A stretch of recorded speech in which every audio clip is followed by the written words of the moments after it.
नमस्कार। आज मैं फिर आपके सामने अपराध की एक और घटना लेकर आया हूं। आज की घटना का जनपद है बांदा। बुंदेलखंड का एक प्रमुख इलाका है, बड़ा जिला है, पथरीला जिला है। विंध्यन रेंजेज जो हैं, विंध्य श्रेणी की पहाड़ियां हैं, उन पर बसा हुआ है। तारीख है 23 जनवरी 2003। ध्यान रखिएगा, 2003। एक थाना है बांदा में, अतर्रा। वहां पर एक कलिंजर का किला है। कलिंजर दुर्ग या कलिंजर फोर्ट भी इसको कहते हैं। ये बहुत ही ऐतिहासिक किला है और ये चंदेल राजा परमादित्य देव का बनवाया हुआ है। बहुत पुराना किला है और बहुत बड़े इलाके में बना हुआ है। पहाड़ियों में सबसे ऊंचे स्थान पर यह किला बना है, जहां से आप पूरे पठार को, पूरे मध्य प्रदेश और उत्तर प्रदेश के आसपास के उस इलाके को, जिस पर ये पहाड़ियां हैं, पूरे बुंदेलखंड को देख सकते हैं। इसके भीतर कई बड़े बड़े मंदिर हैं। बहुत बड़ा शिवलिंग है और एक प्रसिद्ध नीलकंठ का मंदिर है। पौराणिक दंत कथाएं जो इलाके में मशहूर हैं, वो ये कहती हैं कि शंकर जी ने जो विष निकला था समुद्र मंथन में, वो यहीं पर पिया था। इसीलिए यहाँ का शिवलिंग नीला है।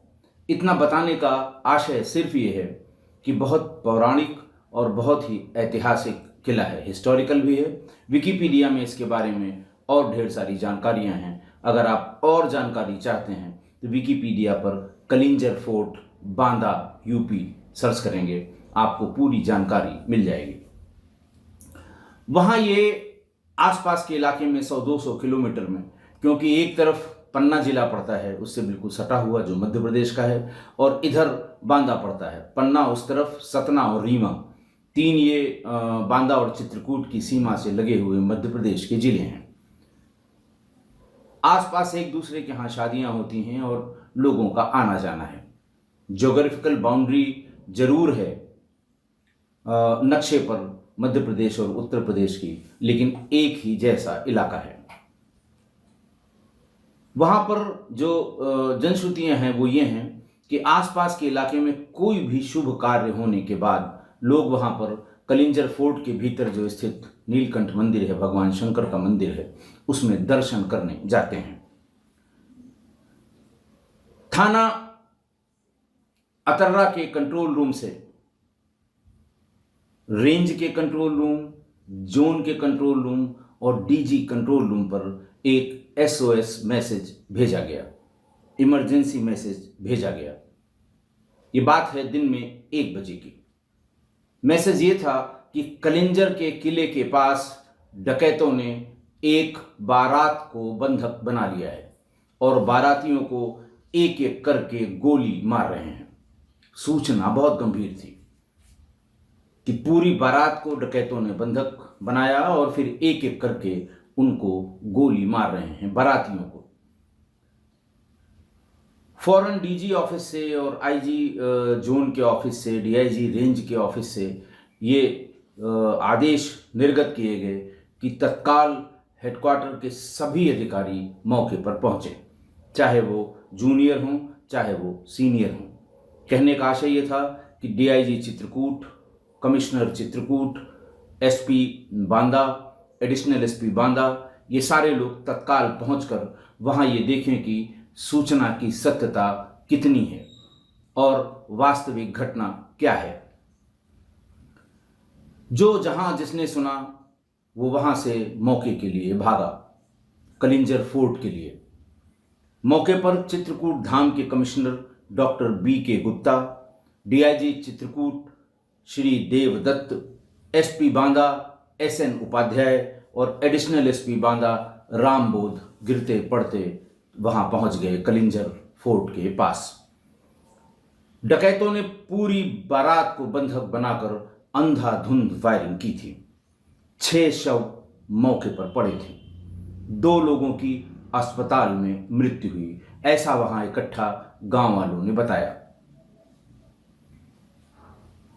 जिसने भी उस मौके पर उस घटना को देखा,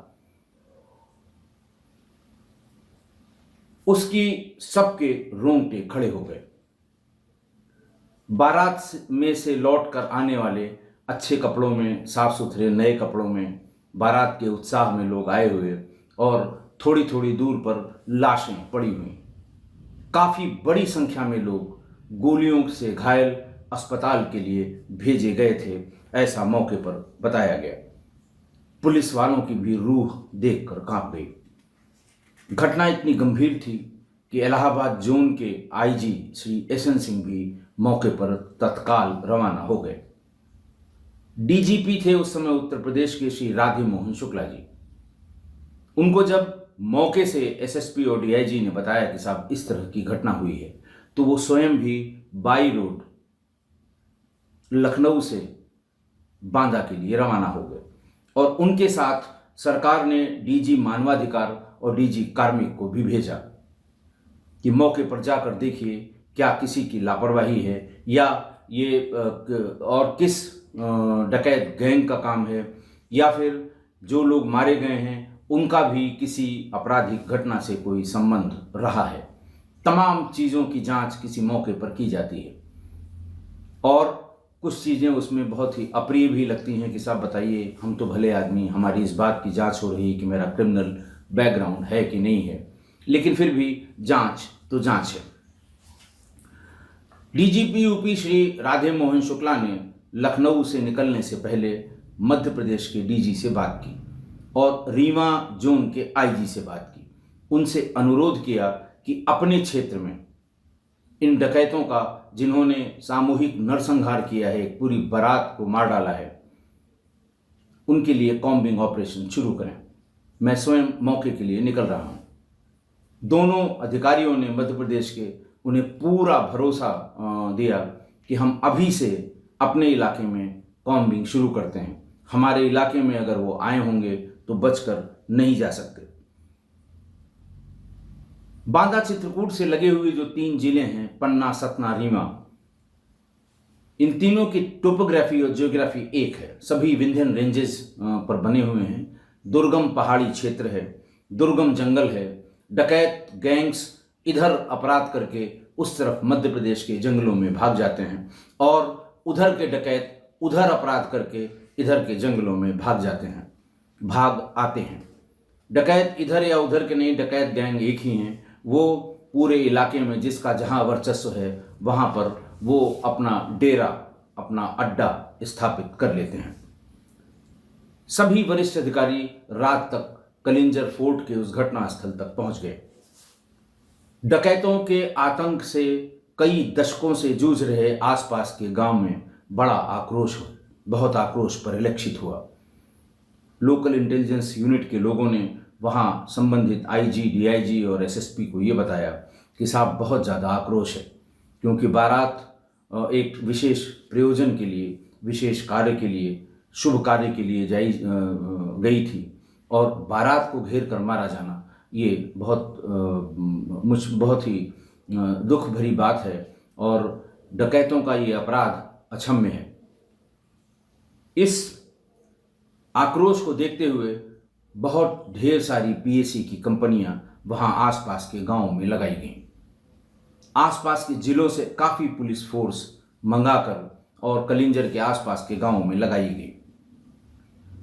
डीजीपी साहब जब वहां पहुंचे मौके पर, तब तक घटना के बारे में सारी जानकारी स्थानीय जो मातहत अधिकारी थे उन लोगों ने इकट्ठा कर ली, क्योंकि डीजीपी से बड़ा अधिकारी उत्तर प्रदेश पुलिस के लिए कोई नहीं है और अपने सबसे बड़े अधिकारी के सामने कोई कमी, कोई कम जानकारी या कोई ऐसी बात जिसमें ये लगे कि साहब आपने लापरवाही की है, ऐसी बात सामने नहीं आनी चाहिए। इसलिए घटना की एक एक डिटेल सब लोगों ने मिलकर इकट्ठा कर ली, क्योंकि इस घटना में बहुत से लोग बच भी गए थे। काफ़ी लोग घायल थे, लेकिन काफ़ी लोग ऐसे भी थे जिन्हें कतई खरोंच भी नहीं आई थी। उनको ढूंढा गया और उनसे आई विटनेस अकाउंट जो होता है घटना का, वो उनसे लिया गया और उससे जोड़कर पूरी घटना बनाई गई। पूरी घटना डीजीपी साहब के सामने जो बताई गई, वो इस तरह थी कि 22 जनवरी, यानी ये घटना 23 की है, 22 जनवरी को अतर्रा थाना, जो बांदा जिले का थाना था, वहाँ के महोतरा गांव के रहने वाले संतोष उर्फ छोटा गौतम के लड़के संदीप गौतम की शादी करने के लिए पूरी बारात धर्मपुर, थाना धर्मपुर, जिला पन्ना, मध्य प्रदेश के गांव बहरी पुरवा निवासी वंश प्रताप पाठक की लड़की मनीषा पाठक से होने के लिए या करने के लिए वो बारात अतर्रा के इस गांव से रवाना हुई थी। 23 तारीख को सुबह वधू की विदाई के साथ साथ सभी लोग वहां से अपने गांव के लिए, अतर्रा में अपने गांव के लिए, महोतरा के लिए चले। कुल 3 गाड़ियां उनके पास थीं, एक मार्शल जीप, एक टाटा सुमो और एक मारुति 800। मारुति 800 में जो वर वधू थे, जिनकी शादी हुई थी, वो थे, और बाकी दोनों गाड़ियों में मिलाकर लगभग 2 दर्जन बाराती बैठे हुए थे। ये लोग वहां से निकले तो ये तय पाया गया कि हम लोग कलिंजर किले में नीलकंठ महादेव के दर्शन करते हुए तब घर को वापस जाएंगे। पूरी बारात में वर वधू के कलिंजर दुर्ग के भीतर जो कई मंदिर हैं वहां उन लोगों ने दर्शन किया। दर्शन करने के बाद ये वहां से वापस लौटे। कलिंजर फोर्ट के बाहर निकलने के बाद करीब 300 मीटर पर बलखंडेश्वर मंदिर से थोड़ा सा आगे, करीब 200 मीटर आगे, एक मोड़ पर उन्होंने ये देखा कि 6 लोग जो असलहों से युक्त थे वो गाड़ियों के रुकने का इशारा कर रहे थे कि गाड़ियां फौरन रोक दी जाएं। सबके हाथों में असलहे थे, कमर में पेटियां बंधी थी जिनमें कारतूस पूरे के पूरे लगे हुए थे। मारुति कार, चूंकि वधू भी थी उसमें, वो थोड़ा पीछे थी, लेकिन ड्राइवर ने सतर्कता से देख लिया कि सामने बदमाश खड़े हुए हैं। उसने फौरन उसको बैक किया, बैक करके दूसरा रास्ता उसने पकड़ लिया वहां से बाहर भागने का। लेकिन 2 गाड़ियां इनको उन डकैतों ने रोक लिया। सबको गन पॉइंट पे कहा नीचे उतर जाइए। नीचे उनको उतार लिया गया। नीचे उतार कर यह कहा गया कि तुम लोगों से कुछ बात करनी है, थोड़ा आगे चलकर बात करते हैं। जैसे ही सब लोगों को वो सड़क के किनारे जंगल की तरफ ले जाने लगे, उनमें से एक आदमी बेहोश होकर गिर पड़ा। हो सकता है तबीयत खराब हो सकता है जगा हुआ हो रात भर का, हो सकता है डर की वजह से वो गिर गया हो। उसके गिरते ही जो उनका सरदार था उसने ये कहा कि साला नाटक करता है। ऐसा कहते ही उनके गैंग मेंबर्स ने उसको 5-6 गोलियां गिरने पर मार दी। जैसे ही उसको गोली लगी और वो दम तोड़ने लगा, बाकी बाराती, लगभग 20 बाराती, उनकी ये समझ में आ गया कि ये डकैत हैं और इनकी मंशा ठीक नहीं है। उन्होंने ये भी देख लिया कि इनकी संख्या सिर्फ 6 है, लेकिन ये हथियारों से लैस हैं। हम 20 हैं, हमारे पास कोई हथियार नहीं है। लेकिन एक आदमी को गोली से मरता हुआ, तड़पता हुआ देखकर ये सभी 20 लोग अलग अलग दिशा में भागने लगे। भागते देखकर डकैतों ने उन पर अंधाधुंध फायरिंग शुरू कर दी, जिसको इनडिस्क्रिमिनेट फायरिंग कहते हैं। एक एक करके बारातियों को गोलियां लगती गईं और बाराती गिरने लगे। जो भागे उन्हें थोड़ी दूर पर आगे चट्टान और पहाड़ मिल गए, जिनकी आड़ लेकर उन्होंने अपनी जान बचाई। गिरे हुए बाराती जिनको गोलियां लगी थीं, उन तक ये सभी 6 के 6 पहुंचे और गिरे हुए उन गोली लगी हुई उन बारातियों के शरीर पर 5-5, 7-7 और गोलियां मारकर वहां से ये जंगल की तरफ निकल गए। वरिष्ठ अधिकारियों के सामने एक चश्मदीद गवाह, मतलब जो बारात का हिस्सा था और बाराती था, मरने वालों और लड़के वालों का रिश्तेदार भी था, उसका नाम था निरंजन सन ऑफ महादेव, कमासिन बांदा का रहने वाला था। उससे पूछा गया, आप बताइए आपने मौके पर क्या क्या देखा। उसने पूरी बात बताई कि हम लोग विदाई करा के लौटे और फिर उसके बाद कलिंजर फोर्ट में गए, भीतर दर्शन किया, निकले और वहाँ से जैसे ही बलखंडेश्वर मंदिर से आगे मोड़ पर पहुँचे, 6 लोगों ने हम लोगों का रास्ता या गाड़ी रोकने का इशारा किया। इन 6 में 2 के पास 315 बोर की राइफल, 2 के पास 12 बोर की दुनाली यानी डबल बैरल बंदूक, 1 के पास 12 बोर की सिंगल बैरल यानी एक नाली बंदूक और 1 डकैत के पास दोनों हाथ में तमंचे थे और सभी के उस पे कमर में कारतूसों से भरी हुई पेटियां बांधी हुई थीं।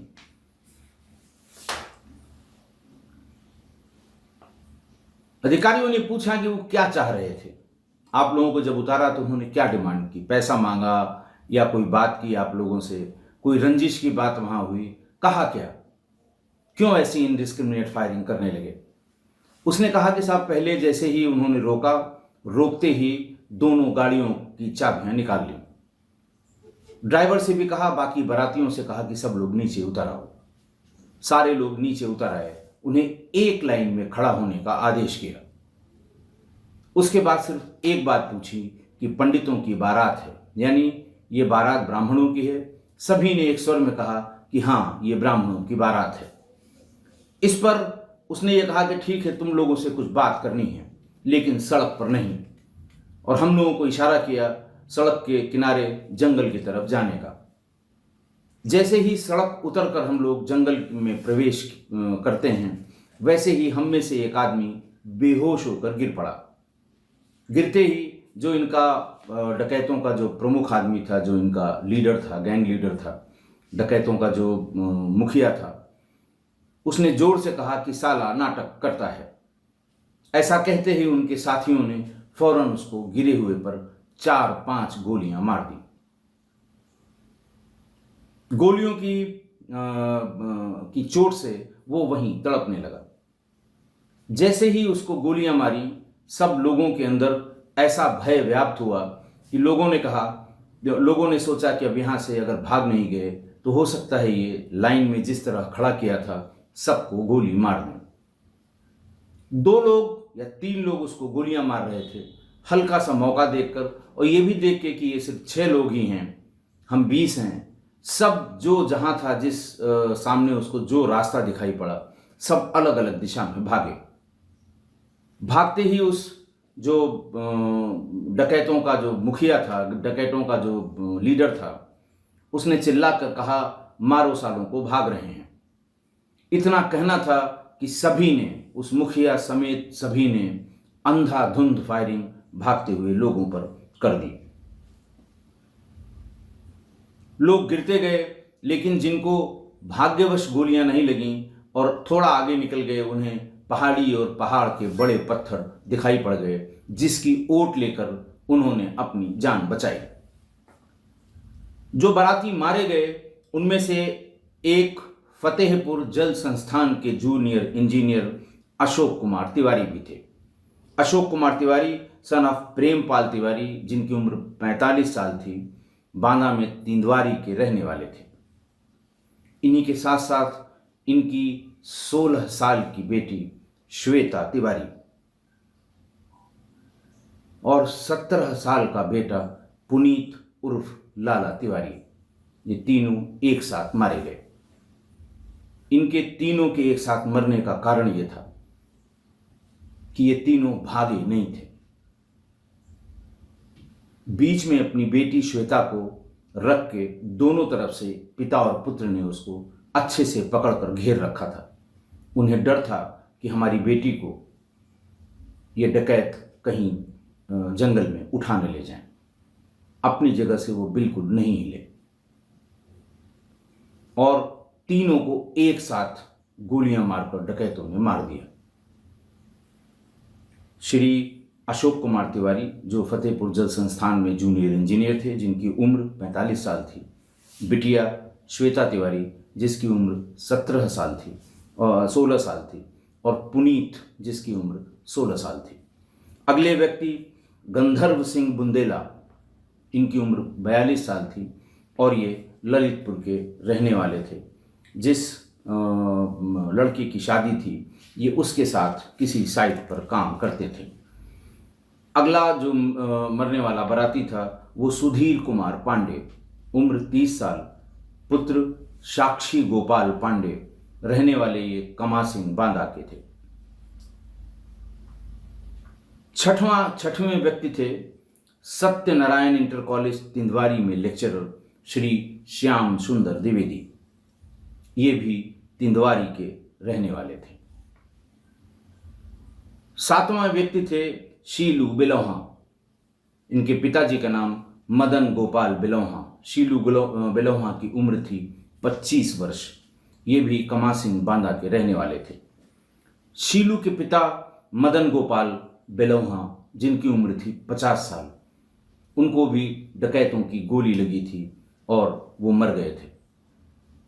इनमें से 2 लोग यानी मदन गोपाल बिलोहा और पुनीत जेई साहब का बेटा, इन दोनों की मृत्यु अस्पताल में हुई थी। बाकी के 6 लोगों की मृत्यु मौके पर ही हो गई थी। 6 में से 4 या 5 वही थे जिनको गिरने के बाद, गोली लगने पर गिरने के बाद डकैतों ने उनके पास आकर 6-6, 7-7 गोलियां मारी थी। आज की घटना, यह घटना उस समय की है जब अपराध और अपराधी अपने चरम पर थे। 98 में जब मोबाइल के टावर्स एक्टिवेट हुए उत्तर प्रदेश ईस्ट सर्किल में, 6 महीने पहले वेस्ट में हो गए थे और 98 में ये ईस्ट में यानी पूर्वी उत्तर प्रदेश में एक्टिवेट हुए। मैं बार बार बता चुका हूं, उस समय ये सामान्य व्यक्तियों के पहुंच के बाहर थे, लेकिन ये टावर आते ही हम लोगों ने सर्विलांस का काम शुरू किया था। सर्विलांस से पहली घटना हम लोगों जो अनावरित की थी या जिसमें हम लोगों को एक्सपीरियंस गेन हुआ था, उसी प्रकार से संबंधित थी। ये मैं आपको कई बार बता चुका हूं। और उस समय यानी 2000-2003 तक एसटीएफ ने सभी बड़े माफिया गैंग खत्म कर दिए थे। सभी बड़े लुटेरों के गैंग खत्म कर दिए थे, लेकिन हम 2 जगह फेल थे। हम कुछ नहीं कर पा रहे थे। एक, चंबल के बीहड़ों में निर्भय गुजर के गैंग का हम कुछ नहीं कर पा रहे थे। दूसरा, बांदा चित्रकूट के जंगलों में हम ददुआ और उसके साथी डकैतों का कुछ नहीं कर पा रहे थे। कारण यही था कि इन दोनों जगह मोबाइल की कनेक्टिविटी नहीं थी। सरकार में जो बातें हुआ करती थी जब, और ये कहा जाता था कि आप इन दोनों पर काम करिए, तो बार बार हम लोग यही कहते थे किसी तरह से वहां पर मोबाइल की कनेक्टिविटी करा दें। एक बार मोबाइल की कनेक्टिविटी होने पर हम निश्चित रूप से अपने ऑपरेशंस में सफल होंगे। बड़े बड़े गिरोहों के सफाए के बाद सामान्य आदमी की भी अपेक्षाएं जो इन दोनों क्षेत्र के हैं एसटीएफ से बहुत बढ़ गई थी। अपने अपने क्षेत्रों के प्रतिनिधि या सरकार में जिसको भी जाने का कभी मौका मिलता था, वो यही बात कहता था कि साहब एसटीएफ को लगा के इन डकैतों से छुटकारा दिलवाइए। लेकिन जब जब वहां मोबाइल के टावर लगाने की कोशिश की गई, वहां इन्हीं गैंगों ने उसका विरोध किया। मोबाइल का टावर लगा के खड़ा किया जाता था, रात में मिट्टी का तेल छिड़ककर उस टावर में जो उसका एक बैकअप बैटरी का पोर्शन होता है उसमें आग लगा देते थे। फिर सीनियर लेवल पे ये डिसाइड हुआ स्थानीय पुलिस को लगाकर ये टावर्स इरेक्ट किए जाएं और इस टावर के पास छोटी छोटी चौकियां भी रखी जाएं ताकि रात में इनका नुकसान न हो। थोड़ा एक्स्ट्रा पुलिस फोर्स लगानी पड़ेगी तब तक जब तक कि पूरे इलाके को हम मोबाइल की कनेक्टिविटी नहीं दे देते। और हुआ भी यही, काफ़ी पुलिस लगाकर एक एक करके बीएसएनएल के मोबाइल के टावर उस समय इन दोनों क्षेत्रों पर, चंबल में और बांदा के बीहड़ों में लगाए गए। और जैसे ही इन कनेक्टिविटी इसकी पूरी हुई तो इन गिरोहों को भी मोबाइल फोन के इस्तेमाल करने का चस्का लग गया। और जैसे ही ये मोबाइल फोन पर आए, निर्भय गुजर को इटावा में और ददुआ को बांदा में एसटीएफ ने घेर कर मार लिया। इन दोनों के पूरे गैंग का सफाया हो गया, नेस्त नाबूद हो गए ये पूरे गैंग। और आज की तारीख में ये दोनों ही इलाके डकैतों से मुक्त हैं। उस समय तक इन दोनों के ऊपर 200, 250 या लगभग 300 मुकदमे हत्या, डकैती और अपहरण के थे। ये 20-20 साल से एक इलाके पर कब्जा किए बैठे थे और इनका कद इतना हो गया था कि इन्हें इलेक्शन के समय में तमाम राजनीतिक लोग इनसे मिलकर संरक्षण की गुहार करते थे। और डकैतों के ये फरमान, इन डकैत गिरोहों के नेताओं के फरमान, इन बड़े डकैतों के फरमान इलाके में भेजे जाते थे कि इस आदमी को या इस पार्टी को सब लोग वोट करें, जो नहीं करेगा वो भुगतने के लिए तैयार रहे। इतना बड़ा कद हो गया था। लेकिन जैसे ही ये मोबाइल कनेक्टिविटी के दायरे में आए, वैसे ही पुलिस ने इनका, एसटीएफ ने इनका काम तमाम कर दिया।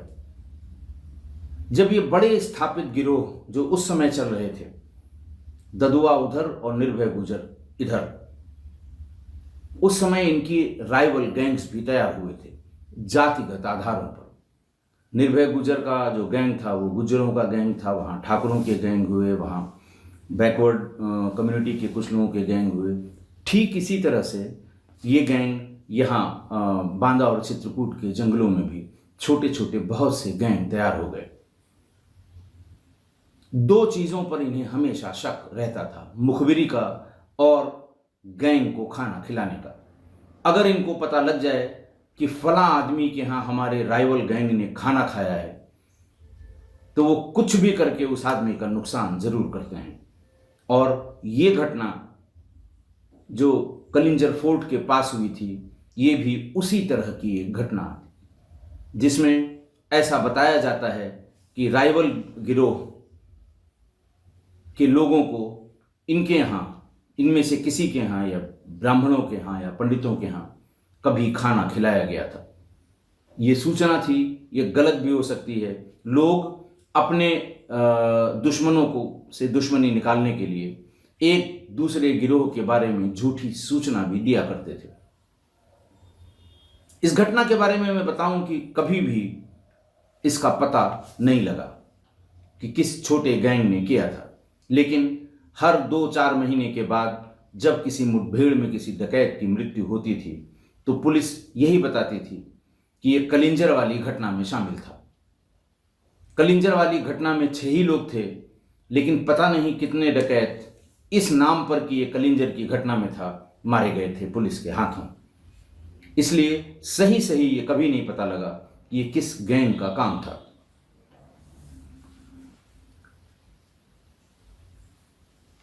डकैतों से मुक्त होने के बाद इन दोनों इलाकों में बहुत छोटे छोटे स्प्लिंटर ग्रुप, जो कभी जमीन विवाद की वजह से या किसी से और विवाद की वजह से बीहड़ में चले गए, महीना 2 महीना 4 महीना 4-6 लोगों को इकट्ठा करके एक आध गैंग बनाया, ये कभी यदा कदा हाथ मार लें तो मार लें। आज की तारीख में उत्तर प्रदेश की किसी जंगल में कोई बड़ा गिरोह ऑपरेट नहीं कर रहा है। उत्तर प्रदेश और मध्य प्रदेश दोनों की बात मैं करता हूँ, जो उत्तर प्रदेश के बांदा चित्रकूट से सटे हुए मध्य प्रदेश के इलाके हैं। और इस तरह का जो घटना जो मैंने आपको आज बताई है, 8-10 साल से इस तरह की कोई घटना इन इलाकों में नहीं हुई है। वरना ये वही गैंग्स हैं, जब यहाँ मोबाइल टावर की कनेक्टिविटी नहीं हुई थी तो एसटीएफ की एक टीम एक ऑपरेशन करके वापस लौट रही थी, और इसी तरह चित्रकूट के जंगलों में एसटीएफ की पूरी गाड़ी को घेरकर एसटीएफ के 7 जवानों की हत्या इन्हीं डकैतों ने कर दी थी।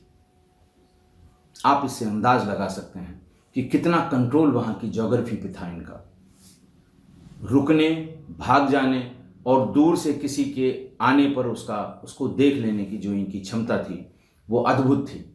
अगर ये मोबाइल के टावर्स नहीं लगे होते, मोबाइल कनेक्टिविटी नहीं होती, तो अब भी इनका उस क्षेत्र में एक छत्र साम्राज्य होता।